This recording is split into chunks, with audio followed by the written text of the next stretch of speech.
The Bristol City Football Club, Bristol Rugby Club, they're all any of the clubs are the individual clubs and run in their own right. Bristol Sport, sorry, there's another element to this. All those clubs now, the shareholding that is owned by me, actually is not owned by me, it's owned by Maggie is. Yeah, 50% by Maggie and 50% by me, through a company in Guernsey where we now live called Pooler Sport. Pooler Sport has set up also a company called Bristol Sport in the same way to manage two aspects really, well, three aspects of the clubs.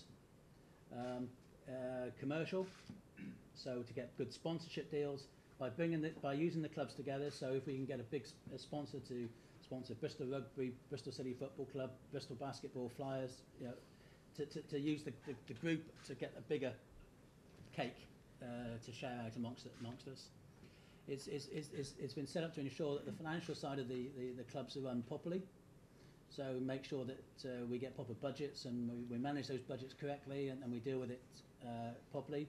So to make sure that financially those clubs are run properly, and basically to develop the brand of Bristol City Football Club, Bristol Rugby Club, Bristol Sport as a whole, to enhance the value of all the individual components. So it's actually making, in my view, it's making the clubs do better by using the synergies that they or the same things that they have in the outside world, because in a very simple terms, you go along to a company in Bristol and say, would you sponsor Bristol City Football Club? And they say, I can't do that because I've got to sponsor Bristol Rovers Football Club. If you go along to a company in Bristol now and say, do you want to sponsor Bristol City Football Club, Bristol Rugby Club, the basketball team, a motor racing driver, this, that and the other, they can suddenly see that that's going to a much bigger audience and it's worth considering, rather than being rather petty and saying, well, I'm not going to do it because I have to do Bristol Rovers as well. And I'll be perfectly honest, if Bristol Rovers want us to get sponsorship for them and wants to pay us for doing it, we'll do it as well. It's funny enough, people always look at the defence, don't they? If you can see goals, they look at the defence. Sometimes it can be the makeup of the team. It can be the makeup of the team. It's not always down to the back three, the back five, the back four. It's not down to that. And how have you conceded the goals? Goal times? Is it lack of concentration? Is there a trend on when you've conceded your goals? You know, so there's lots of things to look into for that, really. I probably don't think now, in this window, we would sign another defender. I'm pretty sure, but we needed to, because we were, you know, if you take Carly out of it, take Adam out of it, we were light for me. I think we were light. I don't think we were strong enough. I don't think we were tough enough. I don't think we scared anybody. We might a little bit. We needed somebody in there that was going to make centre forwards jump a little bit. Adam will do that.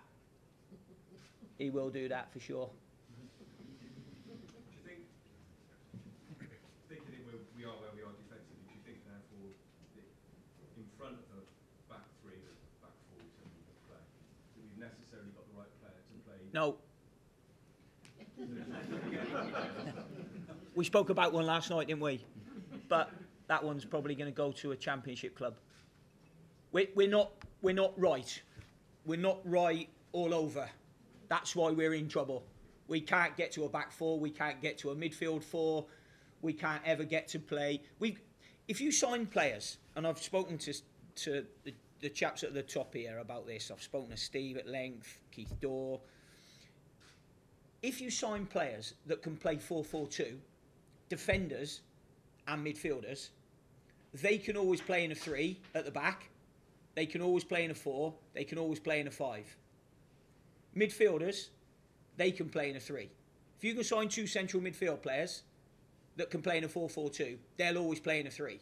If you sign a striker, then the key to it is try and sign a striker who can play up top by himself, not one who can play in a 2 then. Because if you've got one in a 2, I mean, there's a couple of faces I recognise here already from a couple of other things that I've done, and without pointing them out, one lady in here I've already clocked said to me, we're not going to get the ball and whack it up to Sam Baldock, are we? Because he's only 5'6". Can you tell the other lads that? Okay.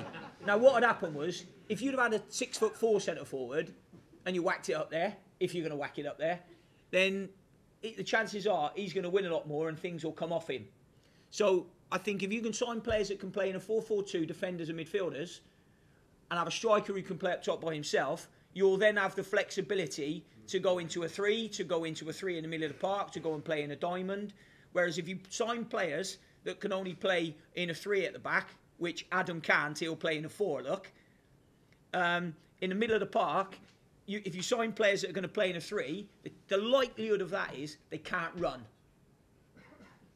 You know, if you play 4-4-2, you've only got 3 dimensions to your team. You got that one, and that one. Defence, midfield and attack. Then what happens is, if the pitch is big, the distances that 4 have to run go there, there, there. So the distances are massive for them. Whereas if you end up having a holding midfield player, that 4 don't have to run so far. Now that might tell you that our team, is not quite athletic enough to be able to do that. And I know that. But it's about trying to get the right ones. Do you want that? It's about trying to get the right ones. So... No, I haven't. No, I haven't. I haven't forgotten the question. You went on to the next one about do you think you need, and what you were going to say, do you think you need someone in front of that back 4, back 5? Yeah, we'll take him. If you know his age, we'll have him. No, I know. He might do all right. We'd have him. Yeah. Yeah, we need that one. We probably need that one to be an experienced one if we can.